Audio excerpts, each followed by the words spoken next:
I was telling her about. I was trying to describe something. I was trying to tell her about Hard Space Shipbreaker. Oh, so good. Because I was trying to describe like kind of the vibe to it, and I was like, "Have you ever seen Firefly?" And she was like, "No, I don't know what Firefly is." And I was like, "Oh, okay, cool."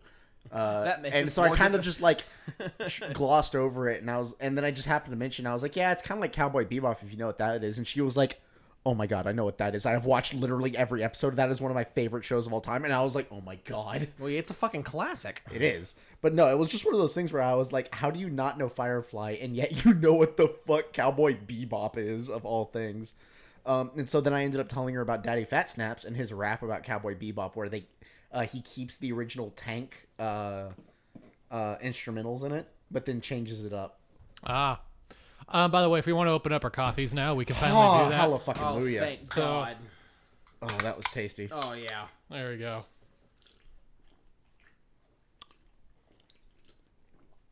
I forgot to shake up my coffee beforehand, so I got to do this really weird thing now. Oh, yeah, you put your thumb over it and shake it? Yeah. It's hard. That looks a little rude over there, Mitchell.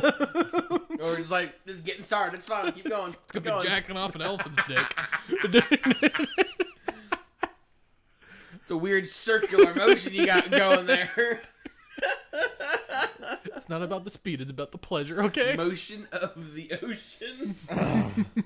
Hey, man, elephant never forgets. Okay. The first 48, Hi, everybody. The first 48 seconds of this recording might sound a little weird because I forgot to press delete on everything, and it just recorded our previous sound test, so it'd be fine. Oh, well, I guess if worse comes to worse, we could just edit that shit out. It's fine. It's fine. It's just gonna be 48 seconds of weird demonic noises. It's fine. Maybe. Welcome back, everybody. Hello, everyone. Welcome Sorry back to for- Lorecast Eternals. I feel like we always say sorry for a long departure, but this one is entirely There was a reason for this one. this one's entirely my fault and not my fault at the same time. I wouldn't say it was your fault. It was just No, it's 100% his fault. Okay, Don't- never mind. Move It's on. all Fuck it's you, all Mitchell. literally entirely me. It's my life that screwed up everything. So first news first. Hang on. Shame. Yeah. My name is Mitchell. Shame. Ting ting. Shame. Stop. You only get 2 sets of tings. Shame. God damn it. Let's see. So where do I start off? Just to give a general life update of what happened to me in the past month. I accepted a new job offer, and I told you could eat a fat bag of dicks from your old job. yeah, He was molested by a clown. I don't know. accepted I'm a job. just putting things in there at this point. I got offered a job on a Friday. The next Monday, I accepted it, and then I gave him my 2 weeks notice. My 2 weeks notice became a half-day notice, and then fired. I've been kind of not working for an entire month now. And he still hasn't completed Nagash yet. Yeah, all that free time and you still haven't completed the gas. I have been through a lot of emotional turmoil, okay? But you still didn't complete the gash, and that's like the big takeaway here. Yeah, that really is. Depressi espressi? Nah, didn't complete the gash. Suffer. Yeah, fair point. A lot of emotional turmoil. Speaking of not completing the gash, Yeah. that's So- coincidentally that's who we're talking about want today. to fucking kill us before this episode's No. over. That's speaking. Coincidentally, that is who we're talking about today. But please continue. Yeah. Yeah, we will be talking about Nagash. Old world Nagash. to Old be world, specific. not new world just 'Cause yet, we're because doing AOS since he's a person who have lived through the old world and He's has also all of one his of those memories. guys who was like kind of big G God before end time, before AOS started. At least in Yeah. power rating. So like Uh, I mean, back see. to why Mitchell is Depresso Espresso. The person who I got in a relationship with decided to not be in a relationship and attempt to fix her old one. Oh man, we're getting the whole loaf here. I put out my dirty laundry, yeah. All right, whole loaf. And in that period of time, I've read the first book of Harry Potter too. Got that going for me. Wait, have you not read Harry Potter before? No, I've never read Harry Potter. Don't tell James that. To be fair, neither have I. So I never actually read it. That was the thing that I've also never watched the movies either. Okay, see, Okay, that's where I that's draw the surprising. line. That's Yeah, surprising. Yeah. But no, that was actually something that. So that's part of what I a credit with some of my really early love for reading was that's something my father actually read to me whenever I was a kid. Oh. Which is funny because at the time that he was reading it to me, I had already mastered like a pre-high school reading level because I learned how to read at a really high level by about the 3rd grade. And I feel that. And then everybody, welcome to the 3rd apartment that this podcast is being recorded in. Number 3. I have. Yeah, this is number 3. This is number 3. I have moved from Bryan to Austin. So I'll drink coffee to that. I have one from Bastrop. I feel like I need some Jameson in here. To Bryan. I got brandy. Actually, it's I don't know if it's brandy because it's made in South Africa. For those of you who don't know, cognac is just like champagne. It can only be called cognac if it's made in a very specific region in France. Yeah. So otherwise, it's brandy. We started this podcast in Bastrop. Then it moved to Bryan. Then we did Bryan, which we kind of started doing 50-50 with Discord. Now I am back in Austin. Now we've met in the middle in Austin. Yeah.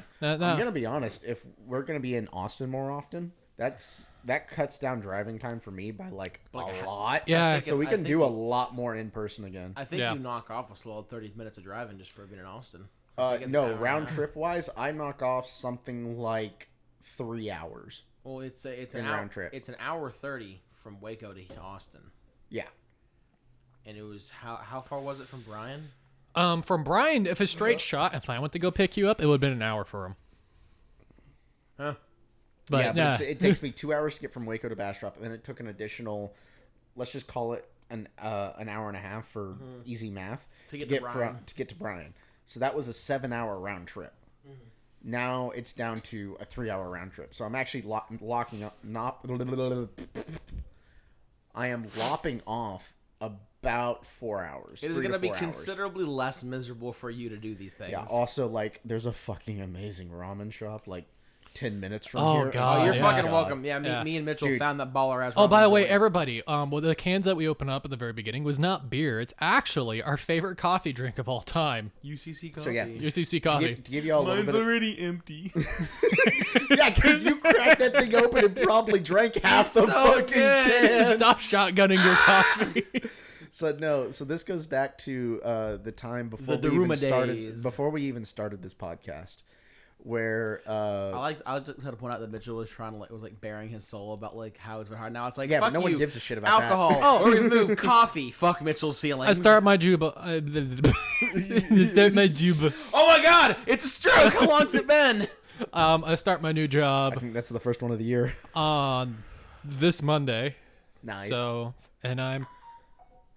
Oh, that was your phone. Yeah, I'm gonna go ahead and turn my phone on silent. And I am pretty excited because. Not only is it now for the state instead of a city, pretty good pay raise, and I'm actually able to live comfortably inside the city of Austin. That's impressive. Not a suburb. So, also, I live I can walk to the Warhammer store. Oh my God, is it really that close? It is that like close. 5 minutes away. Man, Mitchell, you are never gonna have cash ever again. No. The problem is right down the street is Kirby Lane and that Japanese restaurant. Oh man, you are gonna get so fat and have so much more. You don't get it. Within walking distance is a pharmacy, two grocery stores, the Warhammer shop, like 6 restaurants, one of which you just went to, which was the ramen place. And I think 2 other things. A few bars, and a Twin Liquors. Oh my God! Somebody gets so fat because you know what I didn't hear you list. A gym. Oh no, I got a really nice gym at my place. Oh God damn it!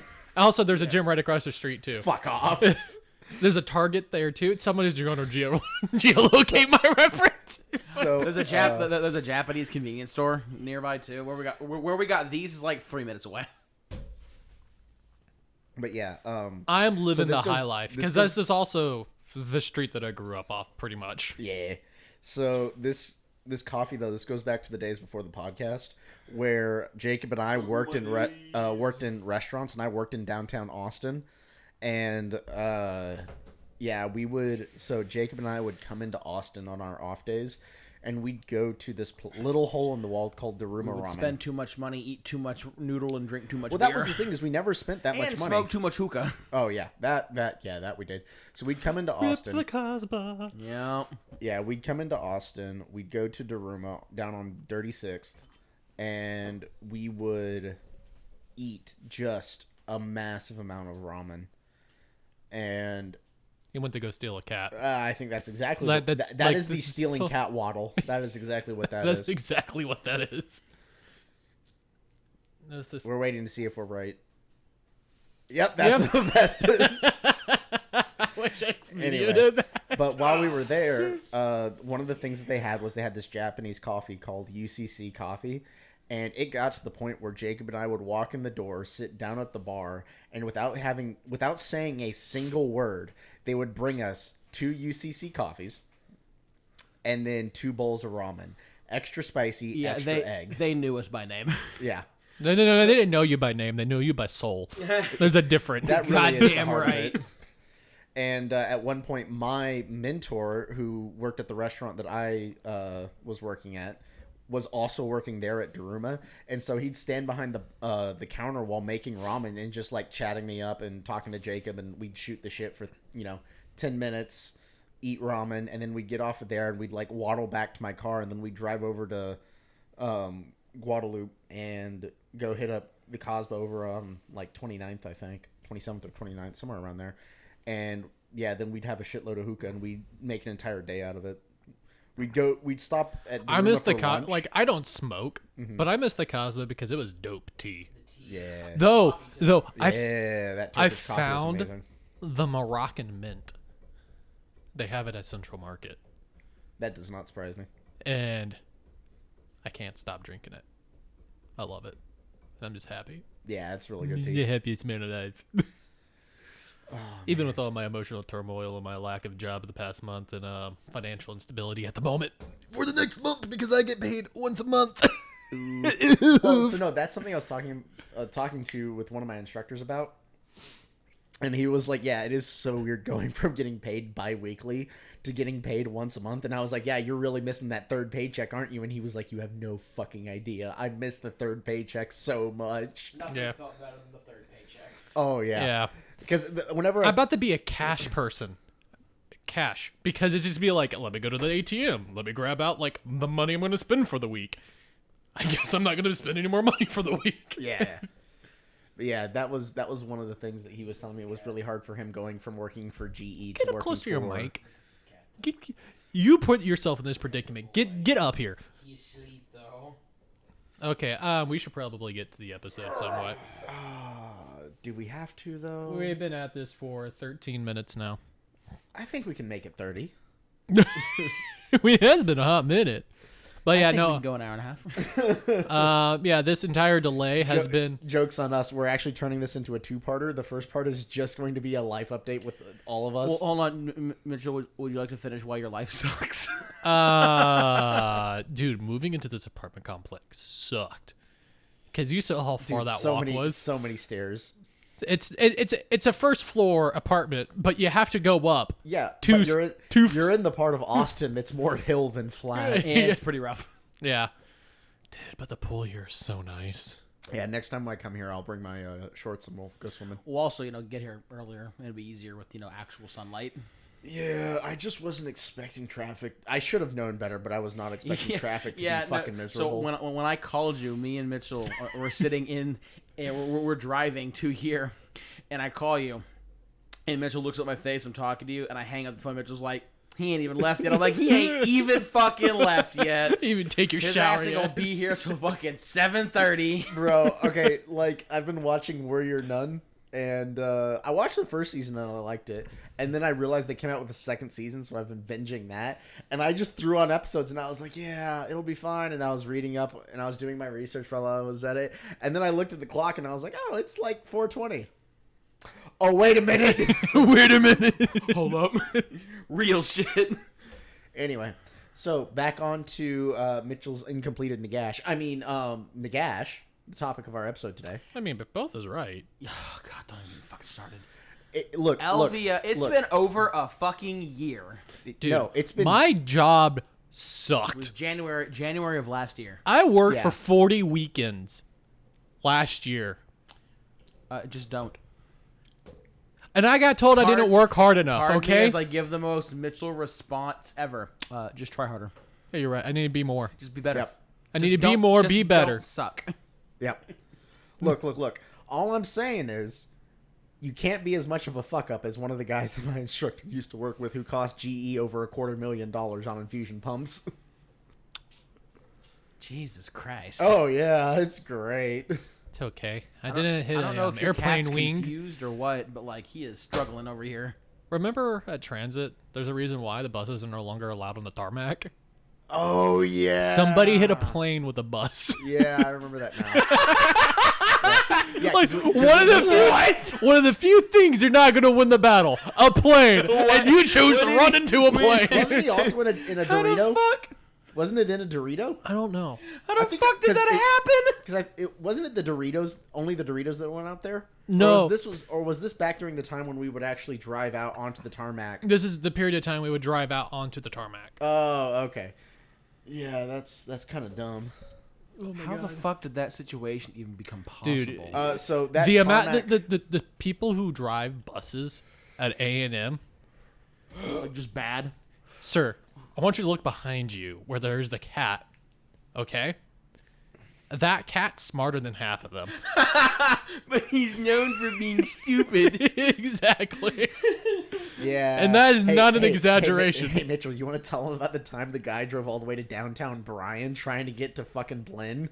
Oh, God. Somebody missed their turn. And, like, you take 29th.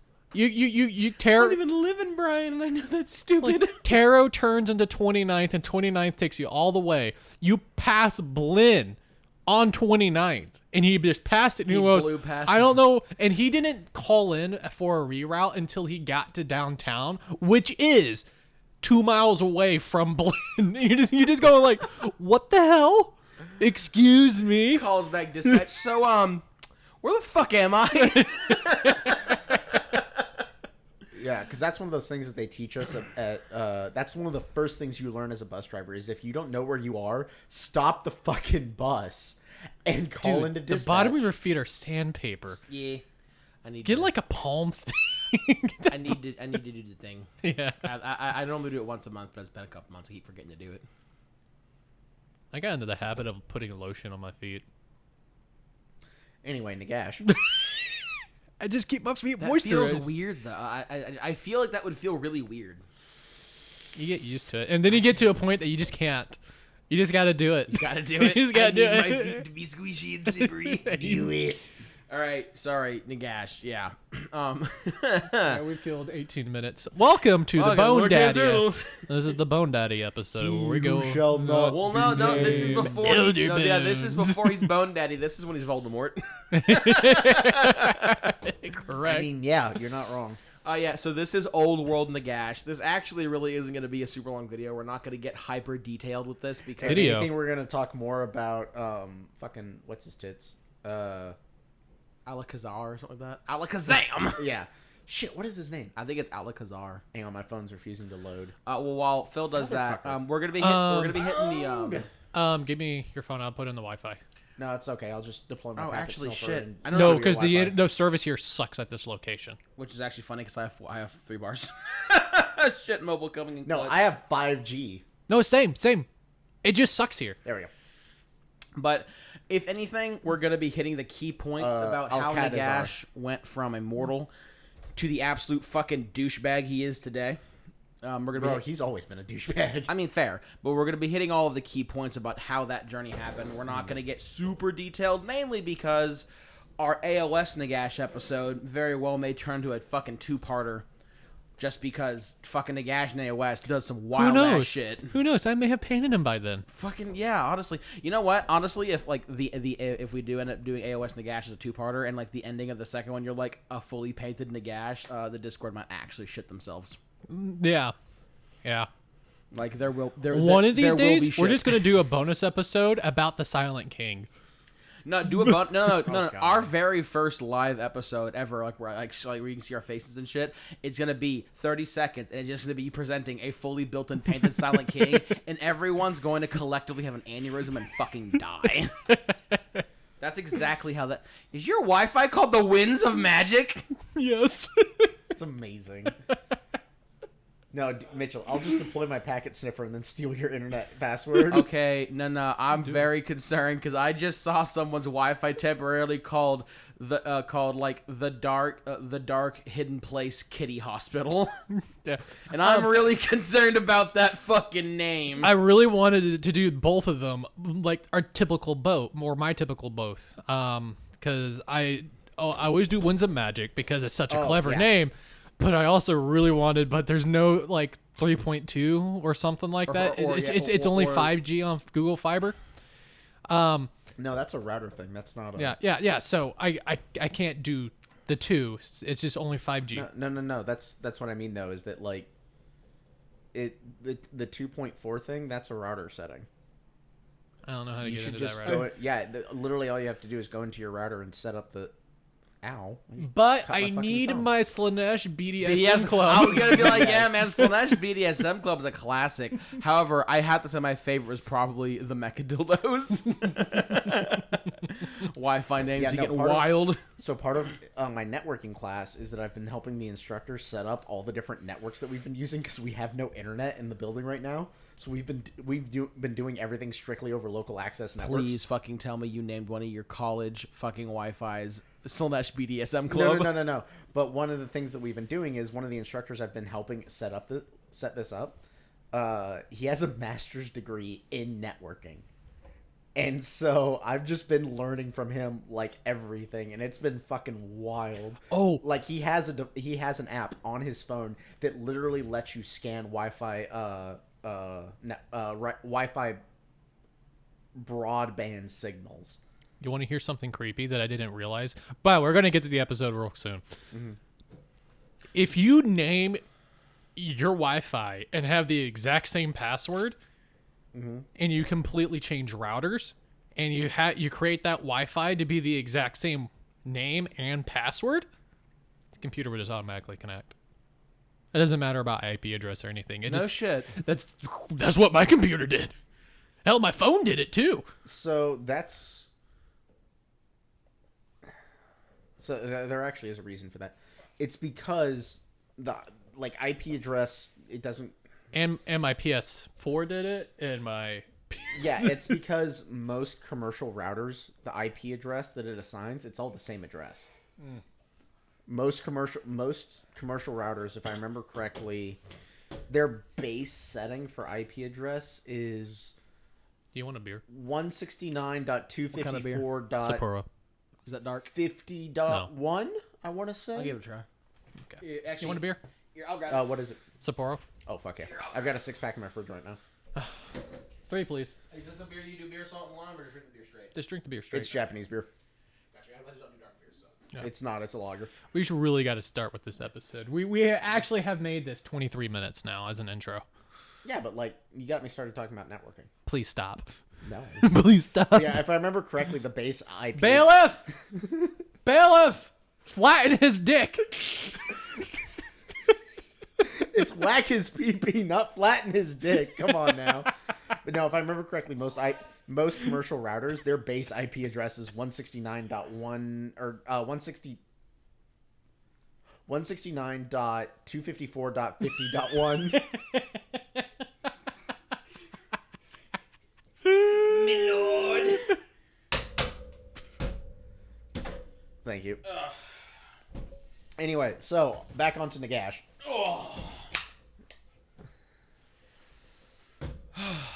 So yes, sorry. Like I said, we're gonna be hitting the key points about Nagash's old world shenaniganery.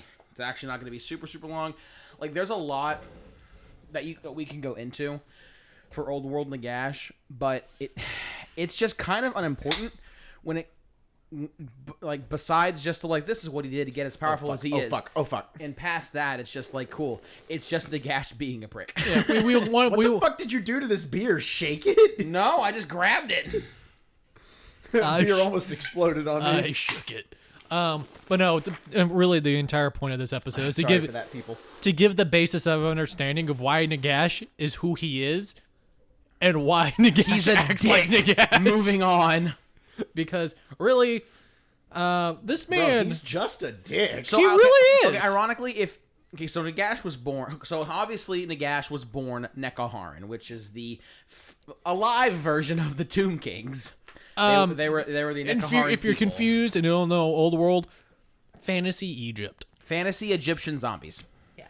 That's what Tomb Kings are. Yeah. But when they were alive, they were the Nekaharan Empire. And not them skelly bones. I would just like to point out that the Nekaharan share the exact same flavor as the Necron, to the point where they basically share the same name. They're both similar Wait and a not minute. similar. I never put that together. Yeah, they're both similar and not similar because like they're both undead. Just I guess just different flavors of undead. Like they both use weird like war machines because like where the Necron are like yes wiggity swiggity swoogity vaporizing Gauss fuck you I'm a Necron I do dumb shit. The Tomb Kings are just like I have a gigantic cat and it's a stone statue but it's also alive with people's souls. Yeah. So yeah, they both do for the setting. They both do weird technology. They're both undead, kind of, and they both have an urge to purge and conquer everything that they can see. That's about how their similarities As long as it's in the desert. Yeah, they really don't like going anywhere else. Yeah. The big difference is, unlike the Necrons, who, kerfucked the entirety of the 40K setting into the ground. Also, the Nekaharans are arguably the oldest civilization in the entire old world. Except for the old ones. Lizardmen. Nope, Yeah. Except for the Lizardmen. And the High Elves. Yeah. Or Elves. But again... actually High Elves because Dark Elves. But again, that mirrors... Yeah, 40K. They are, bar none, the oldest human civilization in the old world. Yeah. Let's rephrase that. Oldest mortal civilization. Because lizardmen really don't die, do they? Of old age? Dwarves are older, and dwarves do die. Dwarves are older than lizardmen? No, dwarves are older than Nekaharan. Oh. Yeah. Oh, damn. Yeah. Color me surprised. Because like the dwarves and the elves, they're all the really fucking old ones. Because it took so that's why I said civilization, because humans have been around for a long ass time. It just took them a long time to get their shit together. Sigmar. So they're the oldest human civilization, not just tribes of people. Yeah. And they were actually. So what else? Sorry.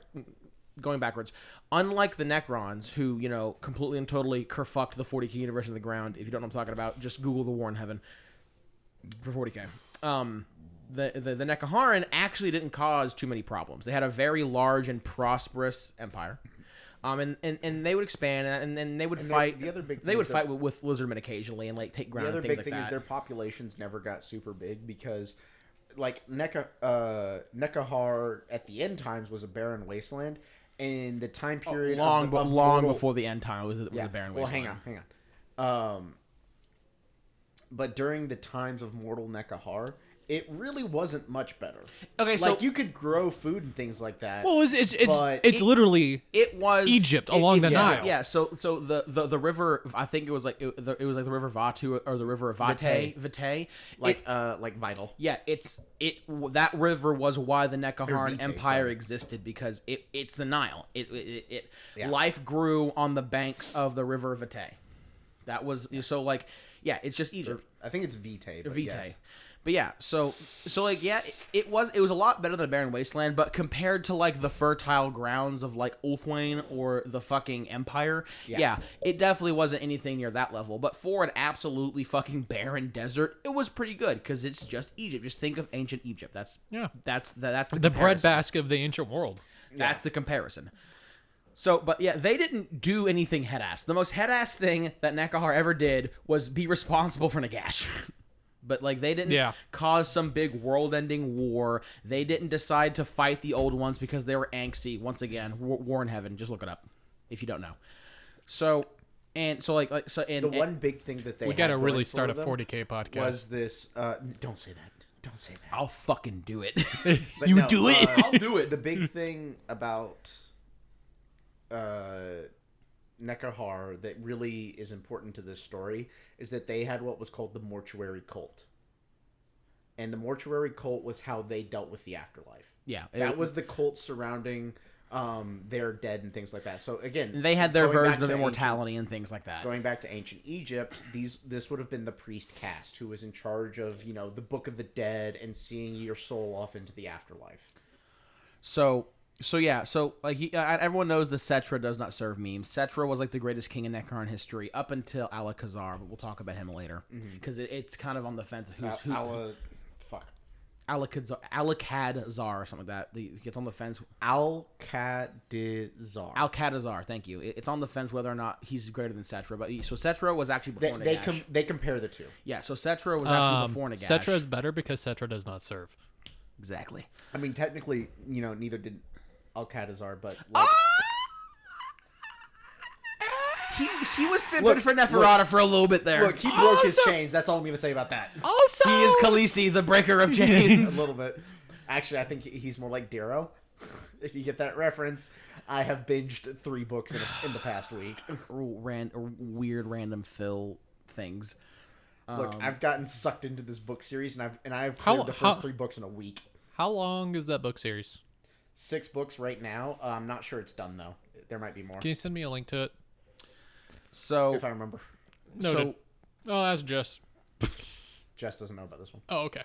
What had happened was Nagash was actually the firstborn son of the Nekaharan king of Khemri. I forget his name. It's not important. Yeah. And in Nekaharan, it's like Alzuhera. Alkatep or something. It's not like important. Yeah, it's like Alzuhera or something like that. And in Nekaharan culture, the firstborn son of the king is always given to the mortuary cult to serve the gods because they have a very unique relationship with their gods that we may or may not get into because I'm not entirely sure how important it is. But point being is they have I don't think it really is. The only really important thing is when Nagash fucks it up, and that's what caused the rebellion. But we'll get into it. So yeah, they have a very specific pact and relationship with their gods, and as according to that pact, the first son of a king always goes to the mortuary cult to worship and serve the gods. So the firstborn was Nagash. So the second son, he was the one who's going to rule Khemri, and Nagash was a naturally born greedy bastard. He wanted power, he wanted people to worship him, all that narcissistic ass bullshit. A normal human. And so when he saw that, as he became, and Nagash was a very gifted student when it came to learning like the ways of the mortuary cult and things like that. But like as he grew more powerful and more influential and more popular among the mortuary cult, the more and more angry and greedy he got for power. And he was also a gifted sorcerer. Yes, and he very was gifted. And he was made by the time he was made the high priest of the mortuary cult in Khemri. At that point, he was like, I'm going to kill my brother. Yeah. I want that fucking throne. I want the dude's wife, and I want the dude's fucking throne. I'm going to do head-ass shit. And at this point, their father was dead, so his brother was ruling. Yes. But then he captured some Dark Elves, and that's where things got a little different. Because the Dark Elves knew necromancy. Well, no. Or a version of necromancy that was not they knew winds of death. They knew the winds of death. Yeah, the dark arts. They knew dark magic that Nagash would turn into necromancy. Yes, it was through a combination of the practices of the mortuary cult and his dark mastery magic over the winds of death. He created his own wind of magic that became necromancy. By the way, if you're familiar, the winds of death. You're cold, Shaiish. If you're familiar with Total War Warhammer, essentially it'd be a lore of vampires that was created by Nagash. Yes, that is exactly what that is. Technically, in older versions of the tabletop game Warhammer Fantasy, the winds of death, the winds of necromancy, and the winds of vampire are all a little different, but yes. Basically, that was created by Nagash. And so basically, he captured these Dark Elves, and the Dark Elves were like, I can do weird shit, don't kill me. And he was like, cool, you're going to teach me how to do the cool things, and I'm probably also going to torture the shit out of you. And that's how that's going to be. Because, like I said, he was also a fucking asshole, because that's just an intrinsic trait for Nagash. And after years of being taught by these Dark Elves, he finally learned and surpassed his masters when it came to doing dickhead dark magic shit. At that point, he was already experimenting with the dark magic and the mortuary cult magic to do weird head-ass shit. And then he dueled the Dark Elves and killed them because he's a fucking prick, and that's just how that works. I think, if I remember correctly, essentially it was like, hey, you teach me this magic and I'll let you live. obviously that's not what fucking happened. Well, they stopped teaching him magic because they had no more to teach. Yeah, no. Well, the goal was like, once you have taught me magic, I will set you free. And then once they taught him magic, he in fact set them free of their mortal coil. Yeah. So yeah, and that's when shit got fucky. Yeah. So Nagash, using Nagash ended up becoming emperor, or not emperor, king. He became the priest king. He murdered his brother. In case he actually buried him alive. Yeah. Yeah, that's the really fucky thing, is he buried him alive inside of the tomb of their father. Yeah, Nagash is a Well, dick. to be fair, he really didn't kill him. He just let him die. There's a difference. Motherfucker. Bailiff, whack his pee-pee. But before you continue, Phil, this is actually the one time I'm going to talk about the gods real fast, or the Nekahar gods, because this is important. At this point, he had made the Nekahar gods? The Nekahar gods, yes. At this point, Nagash had made the elixir of life. It's what Neferata bastardizes into making vampires. He hadn't made it yet. Yes, he had, because the wife. I thought he became priest king first, then made... No, because he made it, and then he made Arcan, and all of his cronies drink it. That's right, yes. The difference between a Nagash's elixir of life and Neferata's elixir of life is Nagash's elixir of life works. Yeah. The only thing is it binds you to Nagash's will. That's the only thing. Neferata's elixir of life, which was a perverted version of Nagash's, is what makes you a fucking vampire, makes you hungry for blood. Because it was done wrong, and she was also poisoned because of bullshit, and it got wacky. The point being is, he wanted his brother's wife, and he was basically like, hey, like, basically, like, be my wife, and I won't murder your son. Murdered the son anyway. Didn't tell her. Got her to cooperate by saying, hey, I'll never hurt your son if you be with me. Her son's already dead. Fuck Nagash. And he gives her the elixir of life, which bounds her to him, but it perverts the pact with the gods, because ever since Setra, I think the king of Kemri had always been married to a daughter of Lamia. What's Neferata's city? How do you pronounce it? Lamia.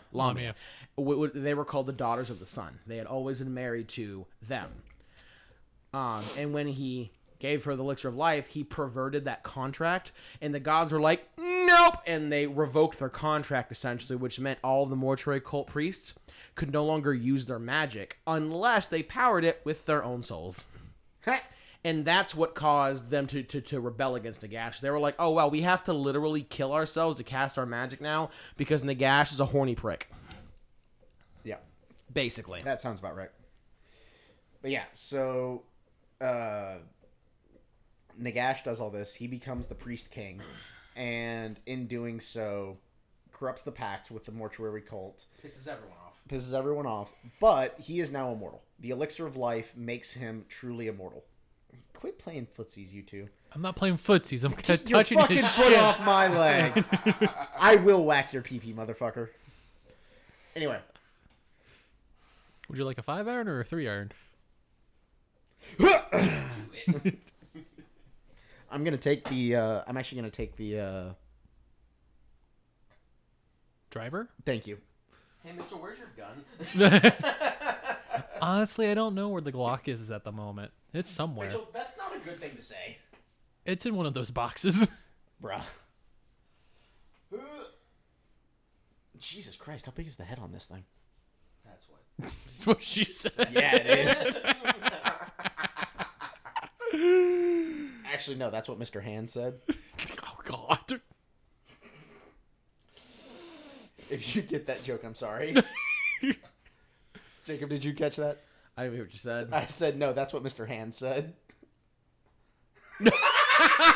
It's like the look in your eyes. Just pull it off. Oh, no. I'm fucking trying. Tug harder. There we go. It's a big head. I'm going to whack the shit out of your pee-pee now. Good luck positioning it properly. This is a really nice driver. It's pretty, man. Phil trying to give a compliment. Mitchell. Actually, I suck with the driver. I drive with a 4-iron. I can't hit a driver. Bro, that's gross. If you can't hit a driver, play the 80-yard game, really. So this is a golf podcast now?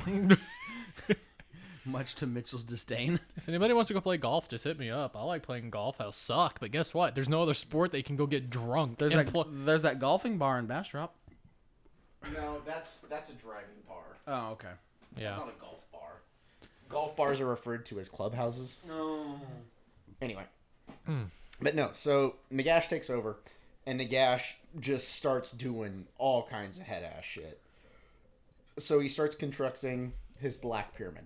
This Black Pyramid is designed to help him focus all of his power into one. Which is upside down and floating. Is it upside down? Yes. In the game, it's upside down and floating. I knew it was floating. I just didn't think it was upside down. It's upside down. Huh, okay. The point being, it's meant to increase the magic in Nekahara and focus it to a point so he can do really dumb shit. Yeah.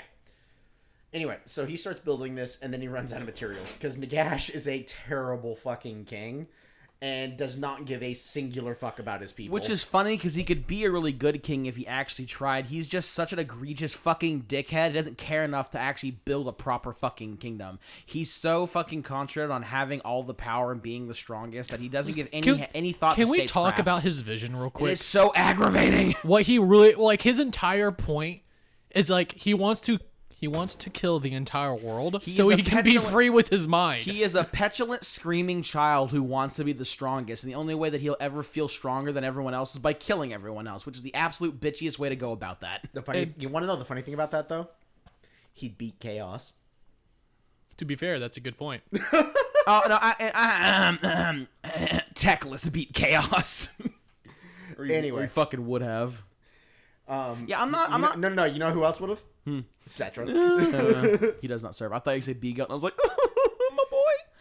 I'm not denying the fact that he is one of the strongest beings in existence in the old world. It's just that, once again, no one kicks Nagash's ass harder than Nagash. And the Skaven. If he just gave, if he gave like one more gram of a fuck about doing things correctly, just. We wouldn't have the exact same story. Okay, real quick though. That's the best part about Nagash is Nagash. Dude, real quick though, the Skaven have such a passive hate boner for Nagash. Listen, and they're just like, we're just gonna fuck with him every chance we get. And Nagash is like, those fucking rats! There's not enough warp stone in here for the two of us, Nagash. Yeah. Anyway. The issue is Nagash like, I'm gonna kill the Skaven. The Skaven's like, no, you're fucking not. Yeah. Proceeds to breed 30 trillion more rats. Nagash, motherfucker! It's like, I turned my back for 2 seconds, and there's now 50 million of them. What the shit? Nagash is that Shrek meme of, can you just not be yourself for 5 minutes? For 5 minutes! Anyway, so he starts construction on his Black Pyramid. And this is just a truly unholy creation. It took 50 of years, magic. if I remember correctly. Yeah, it took a while. And it takes so many resources that he starts going out and conquering all of the other city-states of Nekahar. Because that's the other important thing to note, is at this They're point... They're very Greek when it comes to how their cities are. Yeah, at this point, there is no, like, overarching, like, nation of Nekahar. Yeah, there's a Nekaharan society, but there's not one great Nekaharan civilization. They're all broken up into city-states. Yes. It's more like we are the Nekaharan people, like we are the Greek people. But it's not like we are all under one banner. Yeah, exactly. Let us wrestle in olive oil. Is ruled by a king. Each of these city-states is ruled Quote, by a king. wrestle. Yeah, it is note that Kemri, I'm pretty sure Kemri is the greatest of the city-states, and it's the most glorious, but it's only one. Yeah. So he starts, rolling around, kicking in the teeth of everybody else, and at this time, he manages to complete his Black Pyramid, and then he raises the first legion of the undead. I do want to point out something really funny. One of the reasons why Nagash was so good at kicking other kingdoms' teeth in wasn't really even because he was like a super good sorcerer or because he was a super good commander. He would just do shit that like civilized Nekaharan warfare wouldn't. It's kind of like when the British would all stand in a line and shoot at you, and there's a bunch of like Americans in the trees. With Kentucky rifles. Bink, there goes your That's captain. what Nagash was. Like they're like how he took Numis, I think, was they were like, yeah, we're gonna meet here and like do the fight, and Nagash is like, I'm crossing the river to sack their city. Fuck you. And they're like, you can fucking do that, as they get raffle stomped. Yeah. But yeah, so he raises the first Legion of the Damned, and at this point, the other seven great city-states all rally together. And they go to fight him. He raises the first legion of undead, and remember, this is the first time that undead have ever been seen in greater numbers than like 2s or 3s, because the undead did occur very rarely in very specific locations, like ancient battlefields and things like that. Wait a minute. This is before he poisoned everybody, right? Correct. Oh yeah, a long before. Okay. He doesn't poison Nekahar until the time of Alakazar, I think. But that's like... Why are we struggling to remember this guy's name? Alcatazar, thank you. He doesn't do that until Alcatazar, and that is like centuries after this. Yeah. So he raises this legion, and the assembled armies of the 7 great city-states promptly all shit themselves and flee in terror, because this is the first time they've ever seen undead raised in this mass, all marching to the same drum. And they promptly shit themselves and run screaming. And the 7 city and Nagash proceeds to just start rolling over all of Nekahar. Just the entire region. He just starts conquering with his legions of the undead. And finally, the 7 great city-states all manage to bind together, and with one great final push, they manage to defeat Nagash. And they kill Arkan the Black and all of his great lieutenants who had been hiding inside of the Black Pyramid. They drag them all out, execute them, and Nagash is forced to flee into the northern regions of Nekahar, into the mountains, where he builds his citadel of Nagashazar. Somebody else want to take up the thread of the story now? Sorry, I was fact checking something about Nagash. I apologize. Sorry, I got completely lost in that map of Texas over there. What did you say about Nagashazar? I was saying that he, after his defeat at the hands of the 7 cities, so what? He fled into the northern. Ow, hey, you motherfucker! You dropped your penis. I noticed that. He also whacked the shit out of my knee. He fled into the mountains of northern Nekahar and built Nagashazar. Yeah, where he had to deal with the rats. Yep. The reason why he built Nagashazar is after his defeat, he was like basically wandering aimlessly, about to die because he got his shit slapped, and then he found a random like roving Skaven patrol with some warpstone on them. And he was like, "Oh, that looks tasty," and proceeded to like body the entire patrol, take the warpstone, and that was when he was like, "Oh man, warpstone is hot," and how he slowly turned into a lich. When he became, that's when he went from mortal to like Bone Daddy. He was technically still. I thought you still you're talking about shoutouts. What the fuck? Mm-hmm. He was technically still. He was still mortal. He didn't die yet. He was a Bone Daddy. Anywho, he was technically still a mortal being, but he looked more and more like a skeleton every day, because when he went to Nagashazar, he built his palace there because there's a massive mine of warpstone there. Yeah, massive warpstone vein. So yeah, that's where he went to like start prepping his revenge on Nekahar. He had a big ass war with the Skaven because they wanted the warpstone. He had the warpstone. They came to a deal where like he gives them slaves and ore to like make weapons and things, and he'll give them warpstone. That's kind of the deal they worked out after years of brutal warfare, where the rats were like, "We can't beat him," and Nagash is like, "Can you let me fucking focus?" Yeah. So, we're skipping over some stuff. That just the big thing deal with it. The big thing to note at this point is that he takes over this massive warpstone mine, and then he starts building magical devices to start refining the warpstone and start using it for his own purposes. That's also where he builds his like armor and his staff and shit and his sword and all that bullshit. And his crown. This is also when he becomes the crown of sorcery. Yeah, the crown of sorcery. It's also when he becomes a 15-foot skeleton man because warpstone. Is hilarious. Yeah, he is consuming warpstone to make himself more powerful. It's at this point that he becomes the most powerful creature on the planet. Like, the most powerful mortal creature on the planet. Remember, toads aren't mortal. Yep, I'm like, toads aren't... I'm like, Croak exists. Wait a minute. Nope, toads aren't mortal. There, yeah. Yeah. Yeah. No, I don't know. No, because I would say he's probably stronger than the first Phoenix King. If the first Phoenix King was still alive. No, because they were Dark Elves. The first Phoenix King was already dead. So yeah, never mind. You're probably correct. One of, if not the most powerful mortal. I can say you're probably right. He probably is the strongest mortal creature on the planet at this point. So we're gonna fast forward a little bit to this is where Alcatazar comes into play. When we say fast forward, this is not just a couple centuries. Yeah. A while. Yeah. Alcatazar was the prince, was the unborn son of the queen of... Unborn? Firstborn? Not yet born, but he would have been the firstborn, yes. But Alcatazar was going to die in the womb, basically. I think he was born to the queen of... The city was called, like, Rayshal or Rayshad or something like that. But here, give me 2 seconds and I'll look it up. But yeah, so he was going to die in the womb. The queen didn't want that to happen, so the queen went to Lamia. To Neferata, and she was like, "Save my baby." And Neferata was like, "Aight, chief, I'm gonna do that, but like I own your baby now. Like your baby's gonna chill with me until he comes of age, and then he will go assume the crown." And she's like, "Bet."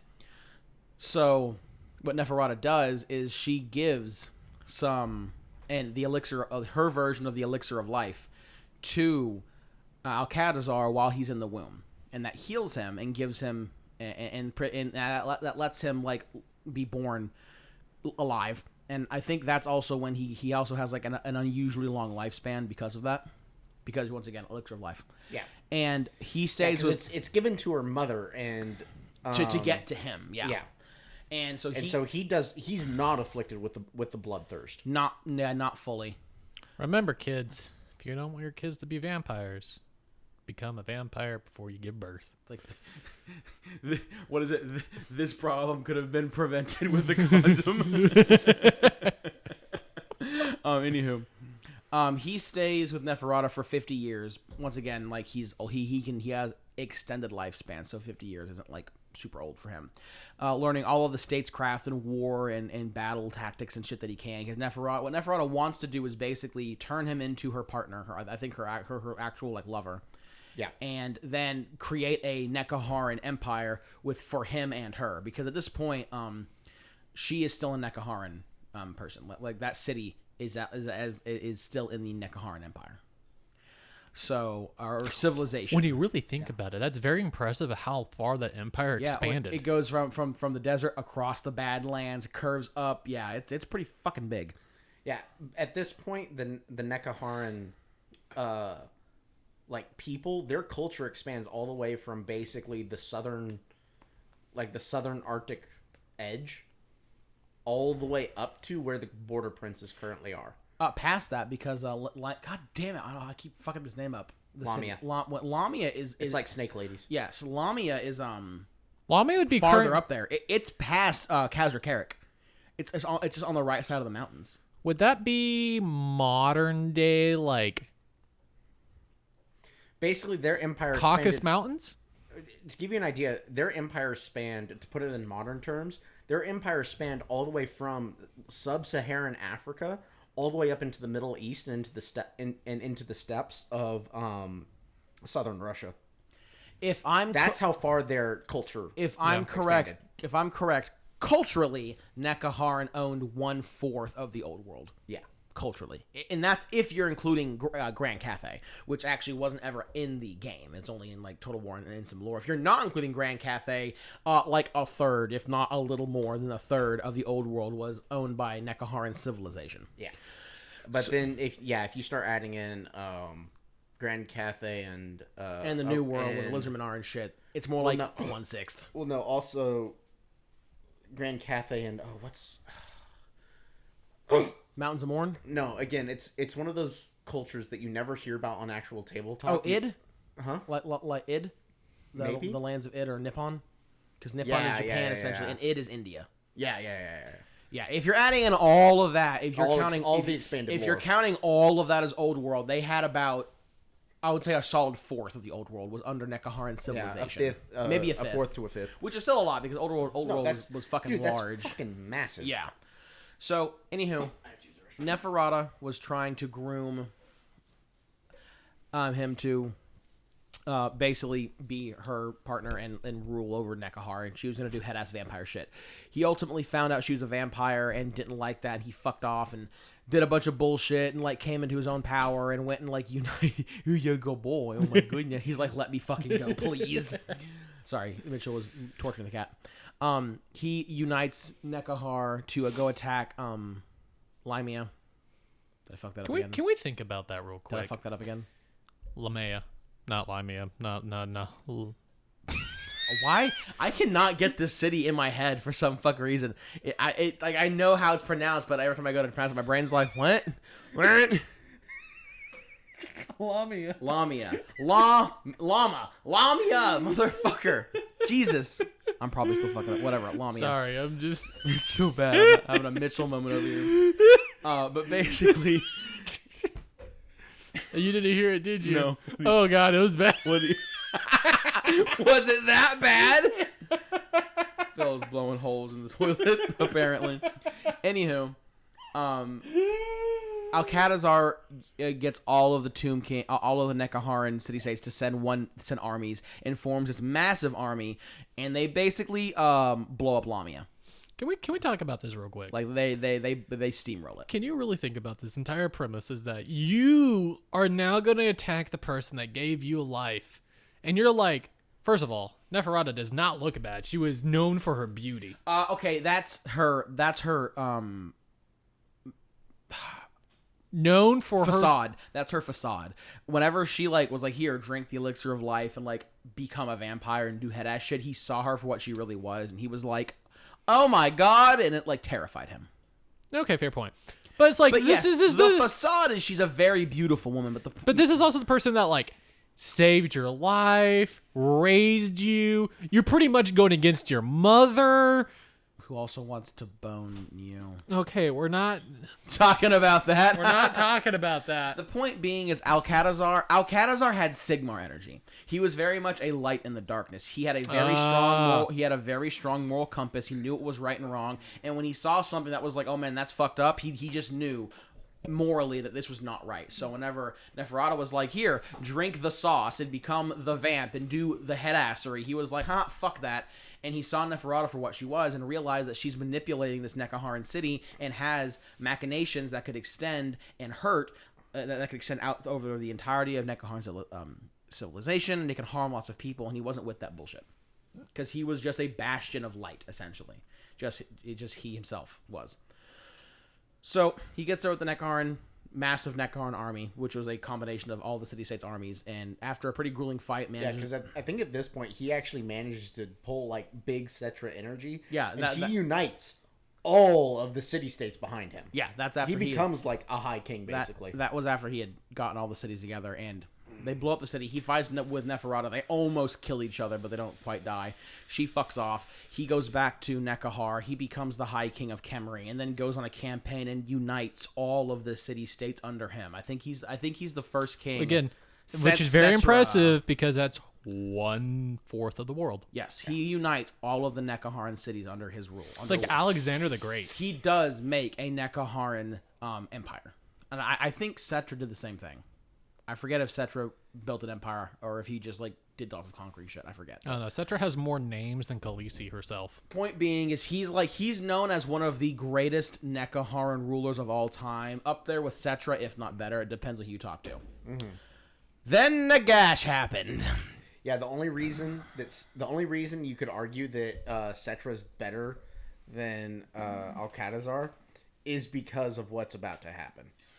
Yeah, so Alcatazar is single-handedly responsible for destroying his entire people, but he did it so Nagash couldn't rule the world. Yeah, basically, because he does this, and once he becomes the High King Khemri and actually goes and conquers the other city-states and makes a Nekaharan empire, that's the other thing is he doesn't really conquer. Some he does. Some he does. But quite a few, he literally just rolls up and charismas his way into becoming High King. But they have a very long, prosperous time under him, where Nekahar was doing pretty good, because after Nagash's first bullshit, whenever he got beat the first time, it wounded Nekahar bad. He fucked up the land because of him raising all of the undead and the unleashing of necromantic magic.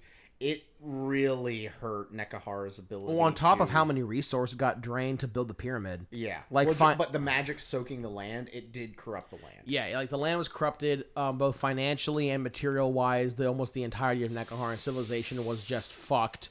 And the mortuary cult was not as trusted, so they didn't have as much trust in their own fucking religion. And Nagash kind of fucked that over with the whole like elixiring his brother's wife and all that bullshit. Yeah. So it like they really didn't have a good time. Like they were free and they had made their own choices and they did their own thing. But for a couple centuries, like they just weren't really powerful or happy. It's not 2 centuries. I looked it back up. It's 4, right? They imply it's like more like 5 or 6. It's a while. Yeah.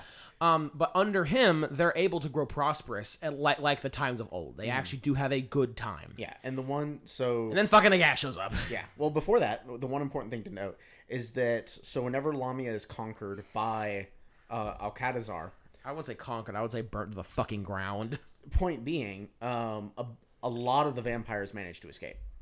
And when they do, Nagash starts through their magic. Nagash starts whispering to them, and draws them into Nagash's Czar. Yeah, and they become his new lieutenants. Because he kind of sees them as his own corrupted spawn because they were made from his magic. Yeah, and at this point he resurrects Arcan, who is now known as Arcan the Black. And that's he. Doesn't he end up becoming? I think you mean Arcan the bitch. Yeah, exactly. Oh, then Arcan the simp. Arcan the simp for Neferata. Arcan the bitch for Nagash. Yeah, which is funny. He ends up becoming a character in Age of Sigmar. So like, yeah, I built him. He becomes a fucking Mortarch. Yeah. It's just fucking hilarious because in Nagash's first war when he was mortal, I think Arcan actually betrayed him because he got salty that Nagash punished him for failing. No. Actually, Arcan. The reason Arcan died the first time is because Arcan sacrificed himself so Nagash could get away. No. So there is 2 different perspectives that I'm not sure which one is correct. Oh, okay. Because it's just straight contradictory. I'm not entirely sure. I did not dive deep enough to know because I don't really care because it isn't really super important to what we're trying to say. Point being, fuck Arcan, he a bitch. Yeah, Arcan the bitch, still valid. But yeah, no, a bunch of vampires go to Nagash because he's like, yes, my magic made you. So you're like kind of my spawn, so do my things. And these are the first vampires, so they are old and they are fucking powerful. I don't know if they're Manfred or Vlad powerful, but they're still pretty fucking up there. Yeah. Anyway, so Nagash takes one look at these vampires. Isabella. Nagash takes one look at these vampires and goes, "You are my children. You will serve me, and we will do great things together." Horrible things. Good things for Nagash, but horrible things in general. I mean, in typical, like, if you're a vampire, do you really care about life? Well, yeah, you need food. Wait a minute. Let's really think about this. If everything is dead, that means the vampires die too. But that's it. Nagash doesn't care. Okay, who here has seen season 2 of Castlevania on Netflix? I don't have Netflix. No, neither of you. I have it. I always mean to watch Castlevania because it actually looks kind of interesting. Yeah, okay, I don't do the Netflix and chill. I do the Hulu and snoo snoo. Hulu and snoo snoo. The reason why I'm saying is in season 2 of Castlevania, Dracula's on his warpath, and he's very much like, I don't care. What I'm gonna do is I'm gonna kill all the humans, and then like everyone's gonna die because the vampires don't have nothing to feed on, and that's what it's gonna be. Fuck this life. I don't care. Yeah. That's kind of how Nagash is, except he's not. I don't care. He's very much. I don't care about y'all. Yeah. When I kill all the humans and all the everything, and there's just Zambonis and y'all have to eat on, I don't fucking care because you're not me, and I care about me. Yeah. So like, if anything, you'll die, and I'll just shove your body into a fucking zombie. Get fucked. Like he doesn't care. Yeah. He doesn't fucking care, which is why he gets so fucking easily betrayed all the goddamn time. Anyone following him is like, what the fuck do I get out of this? Yeah. Yes, Mitchell. I really don't know what to expect from our Discord sometimes, but the quotes that come out of it, glorious sometimes. Oh, this one's from Ozzy. And in terms of women, oh God, they are a government psyop created to seduce men and prevent them from buying Warhammer. And prevent them from buying Warhammer. This is... you said in terms of women, and I was like, oh, where's this going? I was like, Mitchell, should this be on the podcast where people can hear it? And this was like in response about Levi telling about like how scary his wife can be. The government. Birds aren't real, neither are women. They exist to prevent Warhammer. Oh, that's rich. I love that. Wait, man. What about women that play Warhammer? Are those just like are those unicorns? I don't know. Those are to get people already inducted. They infiltrated. Anywho, moving on. But yeah, fuck Nagash. He doesn't care. Like that's the whole point. It's like he's like, cool, I'm gonna use you, and then like once I'm done, like you're not me, and I matter, and you don't. So suck my skeleballs, bitch. It's basically how he sees things. There's a reason they call me Bone Daddy. So he goes back to Nekahar. And this is at the spitting dust. This is at the wait. Goes back to where? Sorry, I said Nekahar. To Nekahar and Civilization. Yeah. I think he shows up at Khemri. But point being is like this is at the height of Nekahar and Civilization's power since Settra. This is the strongest it's ever been since Settra because that's just how good of a king Alcatazar is. Yeah. And he sends forth Arcan the Black and his vampire. I don't think he himself shows up, but he sends all of his forces. And it's a grueling, like, 10-year battle. But Alcatazar, because he's a fucking tactical genius. Honestly, I'm Hewed Buck. I would not be fucking surprised if through some weird swiggity-swiggy AOS bullshit, Catacross and AOS is just the reincarnation of Alcatazar. They have the exact same energy. Yeah. He is a ridiculous... That would be very much up Nagash's alley to resurrect one of his greatest enemies and bind him to his will. Well, the only enemy to ever kill him. Yep. I mean, like, I guess you could say, like, once he's like, dead, he's being killed. But, like, he was the only thing to ever kill his mortal form. Yeah. Yeah. But, well, that and a few thousand Skaven. So, he shows up, and... he loses because Alcatazar is just that good of a general. It gets a costly battle, but it's not like so costly that like Nekahar and society is like fuck. Like it sucked. It took 10 years, but he won. Except that Nagash is a gigantic fucking bitch baby. Yeah. And he basically he hit the fucking button. He was like, if I can't own Nekahar, no one can. And he casts this gigantic death magic spell over the river Vitae. And that's how it gets turned into the great River Mortis, or the Great Mortis Delta. And that's why it's red, because it's blood. And it casts this fucking just miasma of bullshit. And in weeks, not months, in weeks, 9/10 of the Nekaharan population is dead. That's the power of Visa. And that's the power of Pine Sol, baby. And then he shows up for round 2. And like Alcatazar he just sits in the front and weeps. Because, like, his people are dead. Like, there's nothing he can do. Whenever they describe how Nagash shows up into the court of Khemri, is he basically just strolls in through the front gates. Yeah. Because the 1/10 of the population that remains is so taken by plague and disease and despair. Famine and despair that literally they try to put up a fight. Nagash just rolls up with 30 bajillion zombies and is like, heh! That's adorable. It's like and strolls on past. It took you 10 years to defeat my generals, but I'm the big daddy, and I'm here in person now. Yeah. So, yeah, and Alcatazar, just for all of my power and all of my intelligence and all of my strength and all of my armies, I can't do a fucking thing because he's turned the very land against us. And what was once a beautiful Nekaharan civilization has literally crumbled to dust because the one thing that kept our civilization alive, the river that gave us, like, land to grow crops and live, is a river of death and plague now. So, like, we're fucked. We're just fucked. And because Nagash is a massive bitch, he doesn't even kill Alcatazar. He fucking throws him in his dungeon in Nagashazar to, like, torment him for as long as he possibly can. Because Nagash is a gigantic fucking asshole. Okay, that's Nagash. That's why we love him. I just want to say, I fucking love Nagash. Yeah. Don't get me wrong. He's just a massive bitch. Like, he is honestly the perfect villain. He is a walking, talking Napoleon complex. Really, and he's tall. He's way taller, too. He's massive. Who's 15 feet tall? It's even funnier in AOS when he's a literal fucking god who's so powerful, he creates avatars of himself that can one-tap things. You don't and he's like, "Mer, I'm better than you. Mer." It's like, bro, get the motherfucker, really? You don't love Nagash because he's an awesome, like, he's a good Nagash guy. Because he just sucks. Exactly. It's like, why do you love Nagash? Because he shows me how not to do it. Which is weird because in Age of Sigmar, he's actually, like, seen as a very caring god. To the dead. Like, if you've died... Oh, no. To the mortals who live in his realms as well. Yeah. Well, yeah, but, like... Because those who serve him. Yeah. Because they're owned by him. Yeah. But if you're not owned by him, like, fuck you, you're scum. At the point of, like, in the Age of Sigmar, Nagash is very much like, well, I can't have dead things without alive things, so I might as well keep these alive things for a while so I can have more dead things. Well, yeah, there has to be a cycle so I can get... Listen. If I want bones, I need humans to make more bones. Yeah. But also, AOS Nagash is a much older and much more learned Nagash. Who's still very stupid. Which is really funny, given how fucking dumb he still is. Pride cometh before the fall. Literally one of, if not the oldest character in all of Warhammer, except Gorkamorka and the Dwarven Gods. I was gonna say Mezamundi, but no. Croak. Okay. Yeah, I think the only things older than Nagash and AOS are the Chaos Gods. The Chaos Gods, Gorkamorka, the Dwarven Gods, and Croak. Yeah. The fact that you can count pretty much all of them and Grombrindle? Potentially. Yeah. Well, okay, because like Grombrindle AOS now, he's been like reforged kind of by Shalea, I think.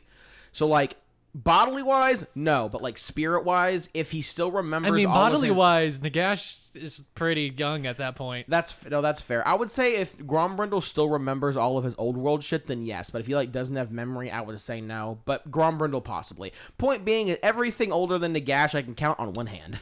Pretty much. And this man is still very stupid.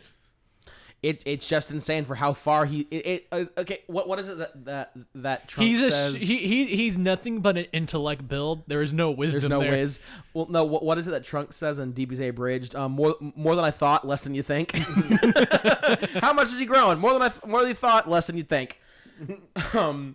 But yeah, so he comes back to him fucking over Nekahar. He comes back for round 2. 90% of the population is dead. He's like, and he rolls over him, grabs Alcatazar, throws him in a dungeon. He's like, "Fuck you, I've won." And then he's like, "Cool, time to do big boy spells." So the Great Summoning, the Great Ritual. It's a 7-day summoning spell where it's a little unknown. It's either he's raising all of the dead from Nekahar, so basically the entire population of the Nekaharan civilization is going to be raised, or he's raising all of the dead across the planet. Either way, it's not good. The way I like to think about it is that he's raising the population across the known planet.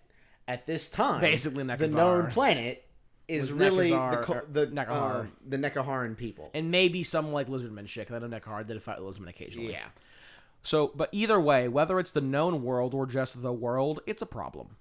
And the Skaven, ironically, have been sitting in the back line like, "Oh, it's time to get this bitch." Because they see that and they're like, no.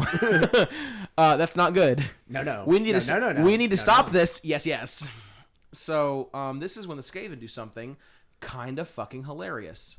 I know what you're trying to do. That's why I scooted back. You moved it forward towards you. This is when the Skaven do something kind of hilarious. They save the world. Yeah, which is very impressive. Well, because they're the ones that ruined the world. It's him and It's them and Alcatazar that saved the world, but realistically, it was the Skaven that pulled the majority of the weight because they're the ones that like made the opportunity possible. So basically, y'all either one of you explain this, or you want me to keep going? I can talk about this. I can do like a cliff notes. I got this. I don't know, man. Mitchell hasn't said shit this episode. No, see, we'll just make him cover everything from here up until Sigmar. I mean, I'll just cover everything in Sigmar. It's fine. Okay.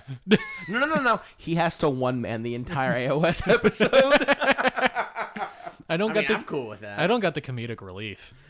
Anyway, so at this point, the Council of 13, which is the ruling council of the Skaven, the biggest brain 13 rats. Yeah. So they've been looking at all this, and they've been watching Nagash, take all this warpstone and refine it and whatnot. And they're like, okay, he's doing something big, and he's using a lot of warpstone for it. Dude, it's South Lamar. What do you expect? Just what the fuck? And so it's just why they decide because they're pee-pee small. They decide they're going to do something about it. So they craft a pure warpstone blade. Actually, no. It's even scarier. It's not pure warpstone. It's warpstone mixed with Gromril, the dwarven metal.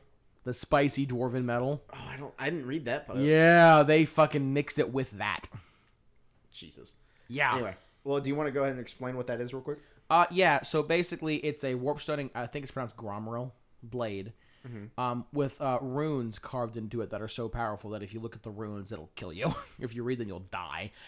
And there's a warpstone gem in the hilt that allows magic casters to see through the sword so they can cast magic even if they're not holding the sword. And then they temper it in like warpstone pools of liquid warpstone and poisons and all kinds of weird liquid magical bullshit. Basically, it's like the most disgustingly Skaven weapon ever created. It's like the anathema from 40K. Like, take Ikit's nuke, but make it a sword. Yeah.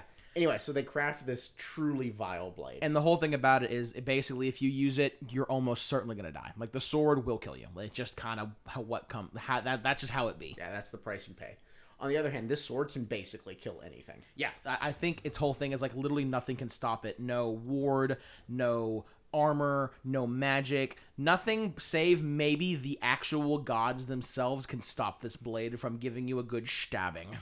Is it? Yeah. Is it? It's probably more scary than Archeon's sword, the Kingslayer.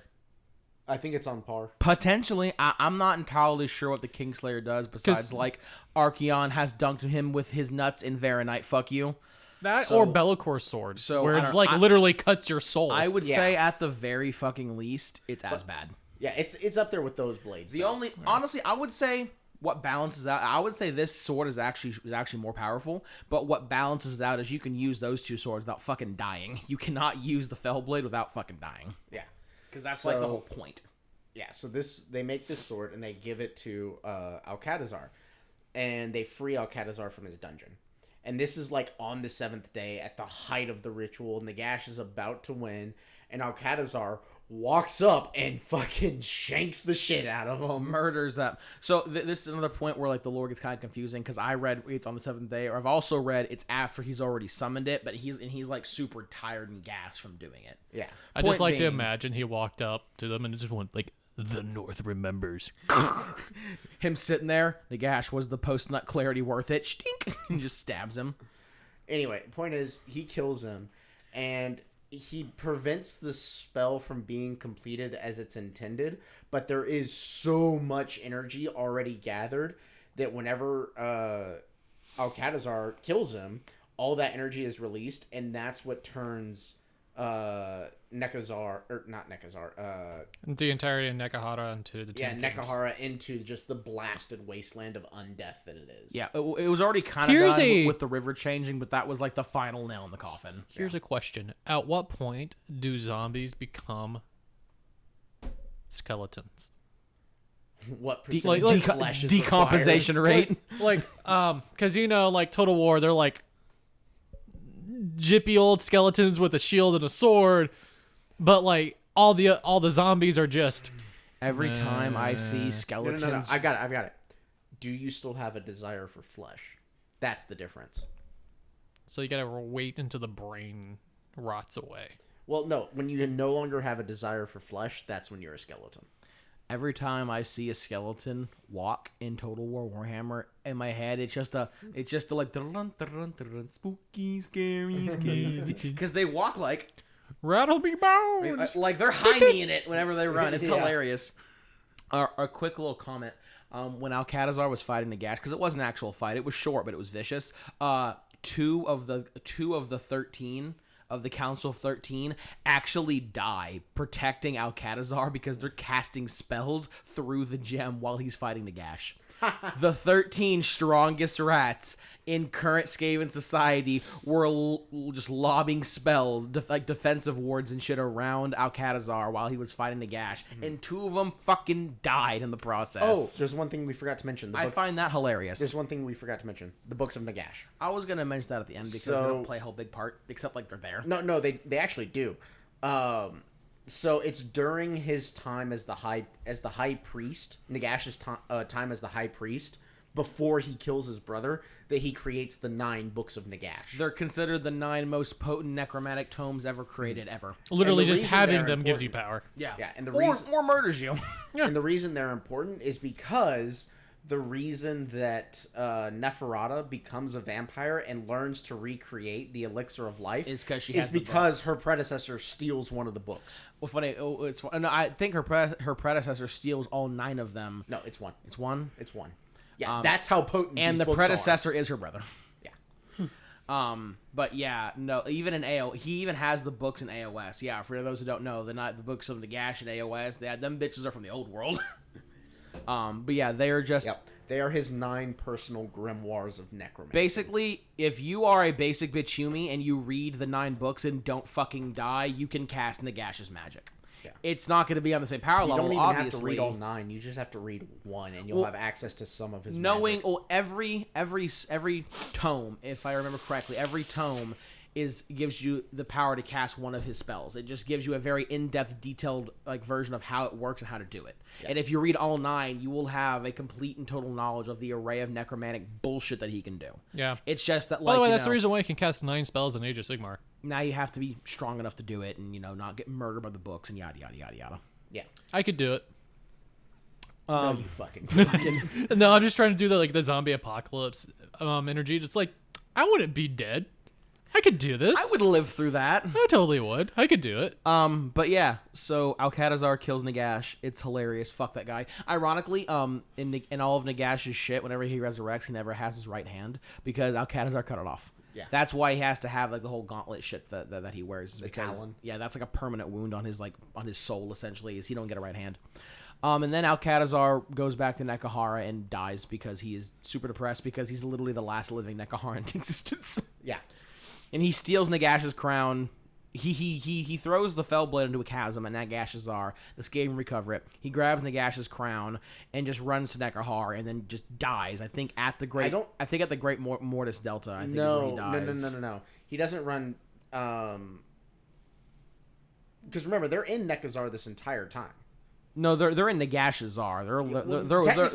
Technically, the city of Nagashazar is inside of Nekahara. He runs back. He starts running back towards Khemri and dies somewhere in the Badlands. Yeah, that's where he actually dies where the Border Princes currently are in Total War Warhammer. No, it's because it is there because he's discovered. Either briefly before he dies or right after he dies, he's discovered by a group of nomads, basically. Yes, and they're lower. They eventually get up to Border Princes. They're not there initially. They're lower. No, that's right. They do expand a little bit, but it's not far. It's not far. They're in the Badlands, but not by much. Yeah. So he dies, and then this group of nomads come across him, and their shaman takes one look at him and goes, this is one of the great kings of our time, and builds him a cairn. Unfortunately, the very next thing he does after doing that really cool act of kindness, it goes, "Oh man, that's a cool crown he has." Yeah. And he takes the crown. By the way, guys, I love how we stated this is going to be a very short episode. We're about to be done because the Sigmar thing can be glassed over in 10 minutes. Yeah, because we covered it in Sigmar. The Sigmar stuff actually really isn't important because it has nothing to do with how he got his power. We're basically done with how he got the power he needed to become like a god. He did all of his warpstone shit, and then right before when he was in his mortal form was when he was at his strongest. Then he died. Took him 1,100 years to come back to life. Went to Sigmar's place because Sigmar had his crown because of bullshit we're just talking about right now. Yeah. And that's when he's like, Sigmar, give me the shit and suck my pee-pee. And Sigmar was like, no, bitch, suck my pee-pee. And then there was the whole empire almost dying. And then Sigmar managed to 1v1 Nagash, killed him, and then he fucked off into the wide so many yonder. thousand years. Yeah. That's basically it. And then we see him in End Times, and the only reason we see him in End Times was, I'm not yet at full power, but I have to make sure chaos doesn't end the world, so I can end the world. And that's it. And that's the next time we see him. And then we fucking know how End Times goes. End scene, roll credits, let's go. That's basically it. It's just the shit with Sigmar is cool, so I want to talk about it a little bit. Yeah. Anyway, so this shaman picks up the crown, becomes corrupted by it, ends up becoming a necromancer. For a very brief time. It is very important to note that when he found the crown, this was a good man. Yeah. It was a good, just man. The problem is that Nagash, in case he ever died, basically welded a piece of his soul into his crown, it's like the ring from Lord of the Rings. His crown, his gauntlet, and his staff. No, it's his hand. His hand, yeah. His crown, his hand, and his staff all have a piece of his soul in them, essentially, with his crown being the most important part. Yeah. So having the crown is basically having Nagash going, hello, mama, let me whisper in your ear. Yeah, do head-ass genocide things. It's just like the One Ring from Lord of the Rings. Yeah, no, that's a very good comparison. Yeah. And so he ends up becoming a necromantic lord and founds this brief little empire that happens for a little while. And eventually it... Yeah, and then the orcs come along, fucking annihilate it. The remnants of those people become the Border Princes. And then And then the remnants of the necromancers from that time spread all over the world. A large amount of them going to the new empire. They're like, hey, there's this cool Sigmar guy. We can go do necromancer shit in his empire, and that's why we have the von Karsteins. Yeah, basically. So during this time period, Nagash. So the rest of Nagash's body is actually burned. And over the fucking time, Skaven are like, burn that bitch in warpstone flame. Yeah, and so over time, his ashes slowly start to reconstitute themselves. And why are your fingers so cold? They feel warm. They were cold. So the ashes of his body slowly start to reconstitute themselves, and they put themselves back together inside of his sarcophagus. Inside of the Black Pyramid. And yeah, it takes like hundreds of years, but slowly he eventually regenerates his own body, and this is whenever he looks truly necrotic. Because like black bones, black flesh, almost like scale-like arm or scale-like skin. And yeah, this is when he truly becomes, the Bone Daddy. And then at that point, he wakes back up, looks around and goes, man, I am not as powerful as I once was. I need to get my shit back. And so he looks around Kimmery, looks across the remains of Nekaharian society. It is important to note that at this point the Tomb Kings are a thing, and they're all like, hey, Nagash, get the fuck out! Yeah, no, so he looks around and he's like, cool, I'm going to go ahead and use all of these undead and like bind them to my will again. Shows up and goes, oh fuck, I don't have the power to bind them to my will again. And all of the Tomb Kings take one look at him and go, motherfucker, we still hate you. We're gonna fucking murder the shit out of you. And he's like, oh fuck, and runs back up to Nagashazar, which the Skaven have now taken back over. And he takes one look at Nagashazar and goes, what the fuck are these rats doing in my house? Promptly kicks them out. Only to realize that the Skaven have strip-mined all of the warpstone from Nagashazar and destroyed all of his machines that he used to empower himself. And he's just like, well, fuck. And so then he's like, okay, well, I'm going to go find my crown then. Where the fuck is my crown? Oh, it's all the way in the Empire. All right, Mitchell, give us the Cliff Notes. Yeah, because at this point, this is when Nagash heads to the Empire. This is when he meets that one dickhead named Sigmar. Yep. The Cliff Notes. Here we go. He went into the Empire. He met with Sigmar, or wait a minute, no. Sigmar was coming back from a major battle/war.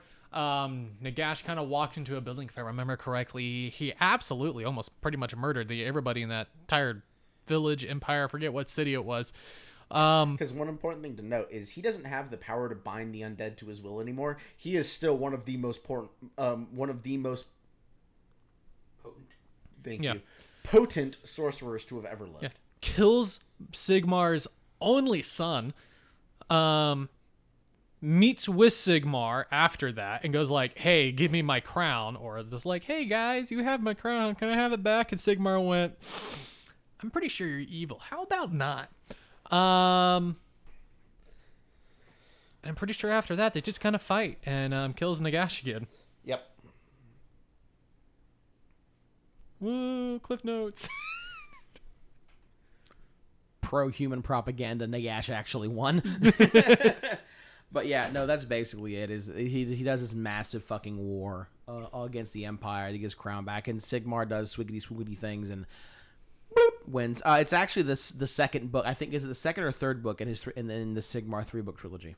The third. I think it's the third. The third, yeah. So that actually has a book. We just, like I said, it's not uber important.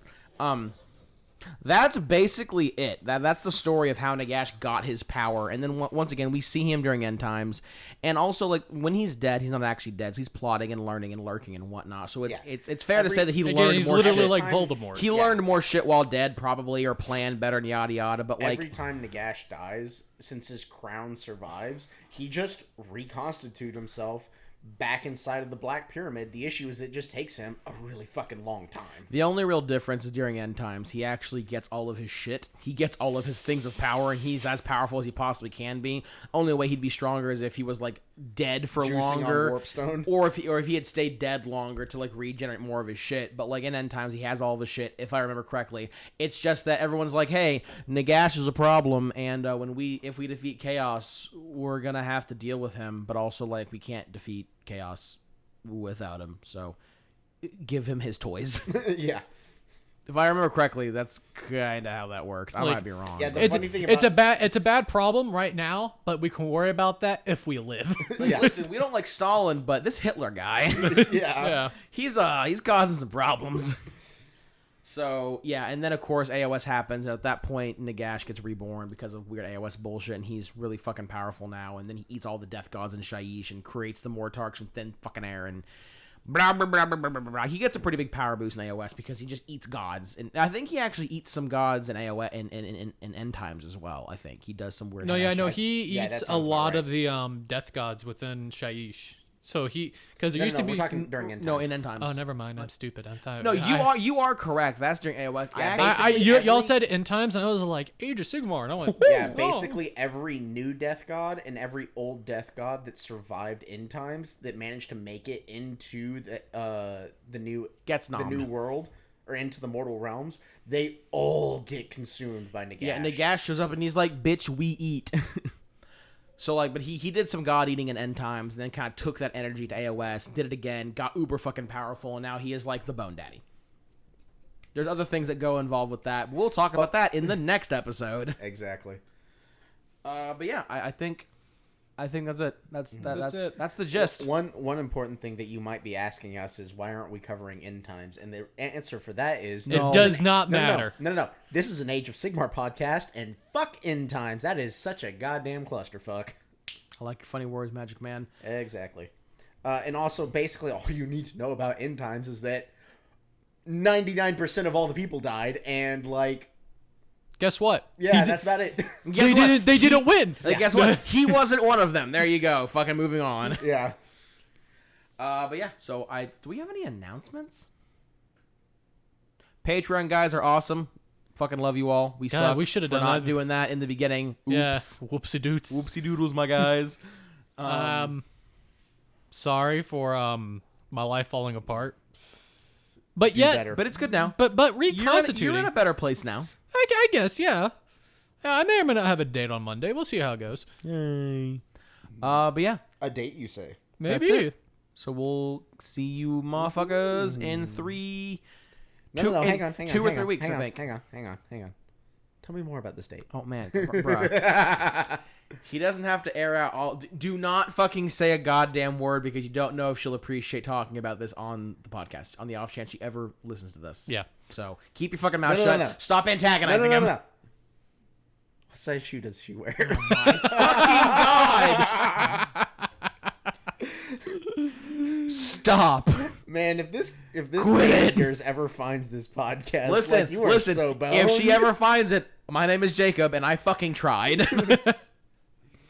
But yeah. I'm sorry for my life falling apart, but I'm okay. I moved and I got a new job, and the apartment's nice. The apartment is a lot nicer than my old one. Dude, yeah, no, this is a nice You know what makes it nicer, in my opinion? It doesn't have those fucking stairs. The amount of times I almost died on those stairs. Yes, because they're so small and steep. I have fallen from the second step from the top. Trying all the way to down. move furniture up there was so fucking miserable. So you want to know why I haven't moved my bookshelf from my car into my apartment Because you live on the second story. It's because I live on the second story, and the stairs to get up to my apartment are like dog shit. So if I wanted to move the bookshelf, I'd have to unload the bookshelf first and then move it up because all the books are still in the shelves, and I just don't want to do that. Well, no, because whenever we moved it out to my car, because it's one of my short bookshelves. Oh.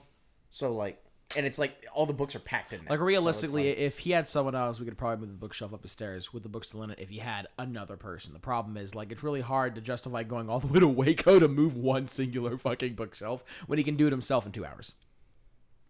30 minutes. 30 minutes. There you go. I was giving you the benefit of the doubt. But no, it's just, yeah, those stairs suck ass. My new life motto is be better and be more.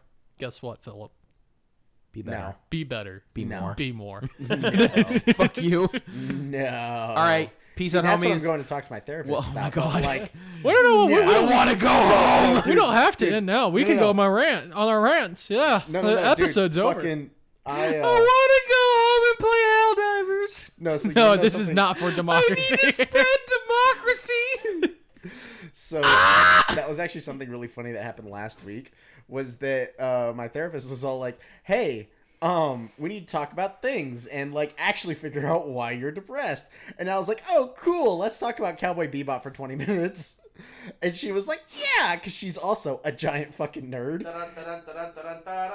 Exactly. And she was like, "Wait a minute, what were you talking about?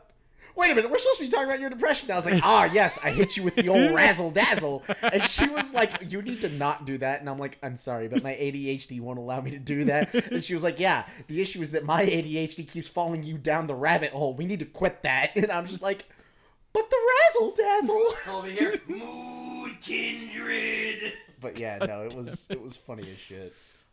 Anyway. Yeah. Also, like, I'm so fucking excited to play another. No, you know what we need to do, Sears? Bro, Dune 2 came out today. Are you fucking kidding me? March 1st, I'm pretty sure. Yeah, no, it did. Hey, you want to go watch Where's there a midnight showing in Austin? Quick, somebody look it up. You're not going home tonight. We're going to a midnight showing. God damn it. Yeah, you should not. Why do I do things? Yeah, go ahead and text Jess right now. You're not coming home tonight. We're going to a midnight showing.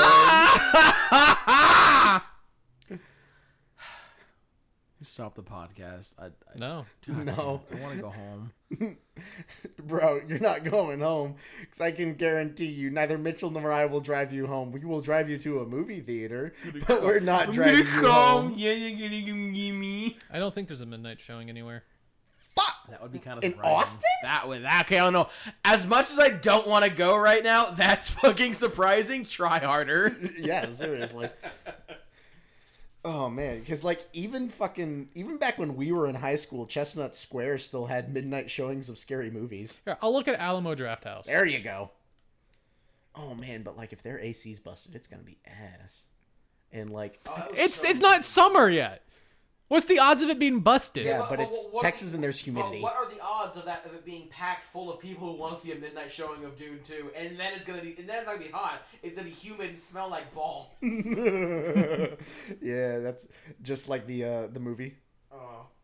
God, that was such egregious ass. Bro, fucking what? Drafthouse.com.